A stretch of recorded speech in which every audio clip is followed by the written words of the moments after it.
There's no excuse for you fighting the way you did. You have Saiyan blood running through your veins.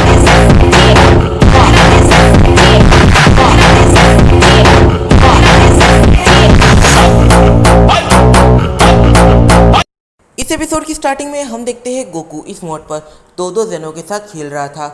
असल में ये जो दूसरा जेनो है ये एक अलग टाइमलाइन से है, जिस टाइमलाइन से गोकू ब्लैक बिलोंग करता है। इस मोड पर गोकू एक एडवेंचर पर गया था, उसने गोकू ब्लैक को डिफीट किया, पर फिर भी गोकू ब्लैक वापस से आ गया, तो फिर उसे उस टाइमलाइन के जेनो को बुलाना पड़ गया। और जब वो उस जेनो को बुलाता है तब ये जेनो उस गोकू को नहीं जानता था, तो फिर इस मोड पर गोकू उसके साथ भी फ्रेंडशिप करता है और उसे लेकर अपने ट्रू टाइमलाइन के अंदर आ जाता है।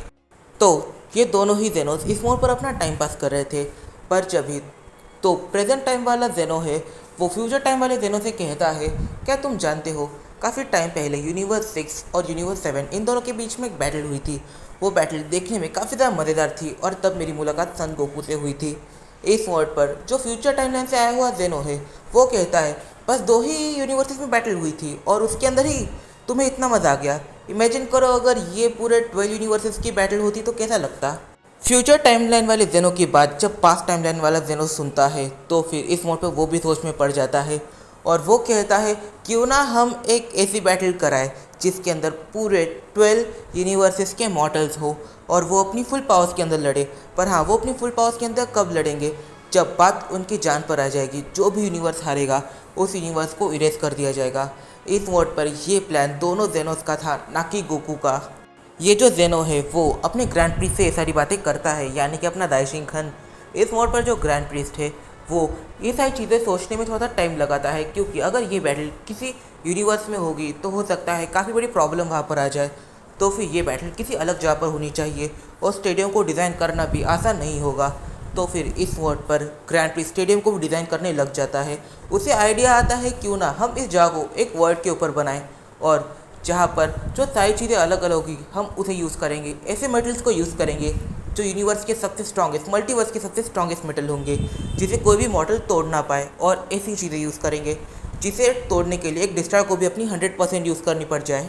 इस मोड पर ग्रैंड प्रीस्ट सारे ही गॉड ऑफ डिस्ट्रक्शंस की, एंजल्स की, सुप्रीम काय की एक मीटिंग लेता है और उसके अंदर इसके बारे में डिस्कस करता है और वो सारे ही गॉड ऑफ डिस्ट्रक्शंस के जो डाउट है उन्हें क्लियर करता है। बीरस का ये डाउट था कि अगर हमारे यूनिवर्स के मॉडल्स हार जाते हैं तो क्या होगा। ग्रैंड प्रीस्ट कहता है कि उस यूनिवर्स के हर किसी को इरेज कर दिया जाएगा, वो गॉड ऑफ डिस्ट्रक्शन हो, सुप्रीम काय हो, हर एक मॉडल को, सारी चीज़ों को इरेज कर दिया जाएगा, बस एंजल्स को छोड़कर। इस मोड पर बीरस को ऐसा लग रहा था कि ये पूरा प्रॉब्लम गोकू की वजह से हो रहा है, तो फिर इस मीटिंग के अंदर वो गोकू को लेकर नहीं आया। यहाँ पर काफ़ी कम पावर लेवल वाले मॉडल से स्ट्रॉन्गेस्ट मॉडल्स को छुपाया जा रहा था। फाइनली वो टाइम आ जाता है जिस टाइमिंग पर जो सारे एंजल्स हैं वो सभी एंजल्स अपने यूनिवर्स में जाकर सारे मॉडल्स को लेकर वापस से टूर्नामेंट ऑफ पावर के स्टेडियम में आएंगे। इस मोड पर यहाँ पर यूनिवर्स 7 की टीम की हम एक छोटी सी झलक देख पाते हैं। इस मोड पर सुपर सैयन, ब्लू, टर्टल्स, रेडिट्स और वेजिटा ये तीनों टीम में तो है ही, और यहाँ पर गोकू भी है। गोकू के पास उसकी एक एनहांस ट्रांसफॉर्मेशन है जो true super Saiyan God transformation है। ये 4 सैयन और उनके साथ फ्रीजा जो गोल्डन फॉर्म में है। हम इन सब में एक कैरेक्टर को भूल ही गए, मैजेस्टिक गोहान। और यहाँ पर आगे वाली टीम है एंड्रॉयड 17, क्रिलिन, और इस मोड में मास्टर रोशी भी है और टीएन भी है। इन कैरेक्टर्स के साथ होने वाला है टूर्नामेंट ऑफ पावर। फाइनली वो मोमेंट आ जाता है जिस मोड पर सारे यूनिवर्सेस को टूर्नामेंट ऑफ पावर में समन करने की प्रोसेस स्टार्ट होती है। सारे ही यूनिवर्सेस अपने वॉरियर्स को एक जगह पर इकट्ठा कर रहे थे और सारे ही एंजल्स अपने फादर यानी ग्रैंड प्रीस्ट को मैसेज सेंड कर उन्हें वहाँ पर टेलीपोर्ट करा रहे थे। और इस मोड पर हम देखते हैं टूर्नामेंट ऑफ पावर के उस स्टेडियम को जहाँ पर सारी ही चीज़ें होने वाली है। इस मोड पर टूर्नामेंट ऑफ पावर का जो बैटल अरीना है वो किसी टॉप की तरह हमें देखने को मिल रहा है। ये पूरा एक वर्ल्ड के ऊपर बना हुआ है और उसके आजू बाजू हम सुपर ड्रैगन बॉल्स को क्लियरली देख सकते हैं। इतना तो था ही, उसके साथ इस अरीना के थोड़ा सा साइड में एक ऐसी रिंग है जो इस पूरे मल्टीवर्स की सबसे स्ट्रॉन्गेस्ट मेटल से बनी हुई है। मतलब कि यहाँ पर अगर कोई भी अटैक आता है तो उससे यहाँ पर बैठे हुए लोगों को प्रॉब्लम नहीं होनी चाहिए। इस मोड पर यूनिवर्स 7 की टीम टूर्नामेंट ऑफ पावर के अंदर आती है और यहाँ पर वो अपने आजू बाजू देखती है, तब उसे इस मोड पर काफ़ी सारे गॉड ऑफ डिस्ट्रक्शन दिखते हैं और साथ ही में काफ़ी सारे अलग अलग यूनिवर्सेस के मॉडल्स पर इस मोड पर दो यूनिवर्सेस अभी भी मिसिंग है, यूनिवर्स 6 और यूनिवर्स 11। और अचानक से यूनिवर्स 11 की वहाँ पर एंट्री हो जाती है। जैसे ही यूनिवर्स 11 की वहाँ पर एंट्री होती है तब हर कोई एक काफ़ी मैसिव पावर लेवल को सेंस कर पाता है, और ये और कोई नहीं यूनिवर्स 11 का strongest warrior Jiren the grey है, और उसके साथ उसके फ्रेंड्स, एक है टोपो और एक है डिस्पो। इस मोड पर इन लोगों की एनर्जी की पूरी तरीके से घूम रही थी और इनकी एनर्जी की सबसे ज़्यादा स्ट्रॉन्गेस्ट लग रही थी। असल में इस मोड पर जिरेन की एनर्जी की यहाँ पर फैल रही थी, इसकी एक काफ़ी बड़ी वजह थी। जिरेन ने अपनी एनर्जी की को बिल्कुल भी होल्ड अप नहीं किया था, और यहाँ पर सारे ही वॉरियर्स ने अपनी एनर्जी की को होल्ड अप करके रखा था। पर इस टूर्नामेंट ऑफ फॉर में एक चीज़ काफ़ी ज़्यादा अलग थी। यहाँ पर जो यूनिवर्सेस की लोकेशन थी वो पूरी तरीके से रैंडम थी। यूनिवर्स 6 यहाँ पे है तो यूनिवर्स 7 वहाँ पर, ऐसा। और इस मोड पर यूनिवर्स 6 की भी एंट्री हो जाती है। एकदम से काबा वेजिटा को देखता है और वो इस मोड पर वेजिटा की तरफ भागने लग जाता है। इस मोड पर यूनिवर्स 6 के जो वॉरियर्स थे वो काबा की तरफ देख रहे थे, और यहाँ पर उन्हें समझ में आ जाता है कि वेजिटा भी इस मोड पर यहाँ पर प्रेजेंट है। यूनिवर्स 6 का सबसे लकी कैरेक्टर एक और बार अपना लक दिखाता है, और इस मोड पर उसका टक्कर हो जाता है जिरेन से। मतलब कि वो उसकी तरफ भाग रहा था और उसकी और जिरेन की टक्कर हो जाती है। इस मोड पर जिरेन अपनी जगह से एक इंच भी नहीं हिलता, पर काबा एकदम से ज़मीन पर गिर जाता है, और जिरेन काफ़ी ज़्यादा गुस्से में होने की वजह से वो एकदम से काबा की आंखों में देखता है। इस मोड पर दूर से ये नज़ारा फ्रोस्ट, हिट, केलीफ्ला, केल ये सभी देख रहे थे। वो एकदम से यूनिवर्स 11 की तरफ भागते हैं ताकि वो काबा को इस मोड पर वहाँ से निकाल सके, और यहाँ पर जो वेजिटा है वो भी ये चीज़ देख लेता है। इस मोड पर वेजिटा, गोहान और क्रेलिन ये तीनों भी अपनी स्पीड दिखाकर एकदम से यूनिवर्स 11 के काफ़ी ज़्यादा पास पहुँच जाते हैं ताकि वो इस मोड पर काबा को जिरेन के चंगुल से छुड़ा सके, क्योंकि हर किसी ने यहाँ पर कुछ गलत समझ लिया है। और वेजिटा एकदम से एक पावर अटैक जिरेन के ऊपर करता है और कहता है मेरे स्टूडेंट से दूर रहो। इस मोड पर जिरेन इस अटैक को डॉच नहीं करता, इस अटैक को लगने देता है, और इस अटैक के लगने से जिरेन को कोई भी फर्क नहीं पड़ता। जिरेन जैसा था वैसा ही खड़ा रहता है, और वेजिटा, गोहान, क्रिल ये तीनों टाइम रहते वहाँ पर पहुँच भी जाते हैं।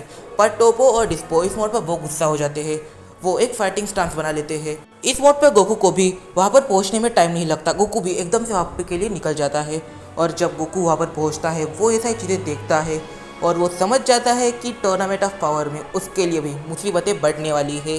पर तभी इन सब में एक नया कैरेक्टर अपना प्रेजेंस रखता है, और ये होता है ब्रॉली। इस मोड पर ब्रॉली एक काफ़ी ऊंची छलांग मारकर सीधा जिरेन के सामने आकर खड़ा हो जाता है।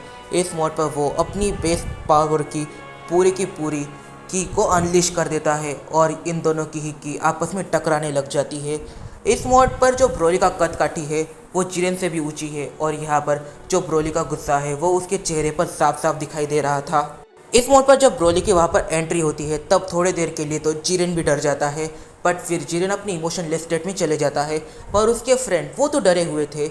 इस मोड पर जो जिरेन है वो ब्रॉली की आंखों में गुस्से से देखता है, और यहाँ पर ब्रॉली भी काफ़ी ज़्यादा गुस्सा होने की वजह से वो भी जिरेन की आंखों में काफ़ी गुस्से से देखने लग जाता है। ये दोनों ही एक एक कदम आगे आ रहे थे, और दोनों ही एक दूसरे के कुछ ज़्यादा ही पास आकर खड़े हो जाते हैं।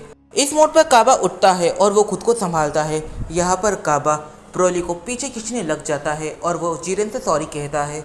इस मोड पर काबा कहता है ग्रैंड मास्टर ये पूरी गलती मेरी थी, इस मोड पर मेरी टक्कर उनसे हो गई थी, और यहाँ पर ब्रॉली शांति से पीछे जाने लग जाता है।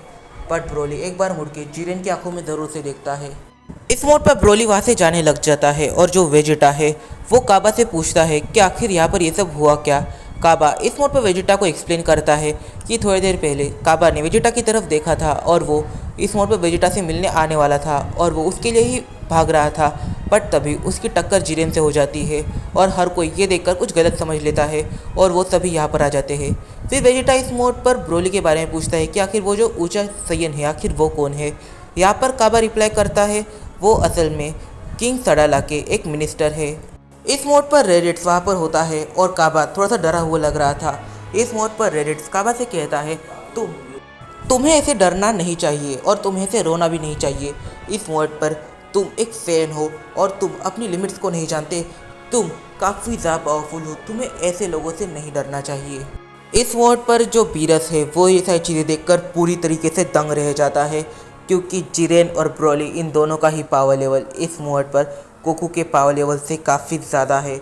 और यहाँ पर जो जिरेन का नेचर है वो देखते ही यहाँ पर जो वीरस है वो थोड़ा बहुत डरा हुआ लग रहा था, क्योंकि यहाँ पर ज़्यादा यूनिवर्स 7 का चांस नहीं लग रहा। और यूनिवर्स विक्स का एक सेन जो ब्रोली है, इस मोड पर वीज ब्रोली से कहता है जल्दी से पता करो कि आखिर ये एक सेन है या फिर कोई एक अलग स्पीशीज़ है। इस मोड पर ब्रोली की पावर्स को देखकर यहाँ पर सिर्फ वीरस शॉक नहीं था, यहाँ पर चांपा भी शॉक था, क्योंकि उसे इस मोड पर ब्रोली के बारे में बिल्कुल भी पता नहीं था।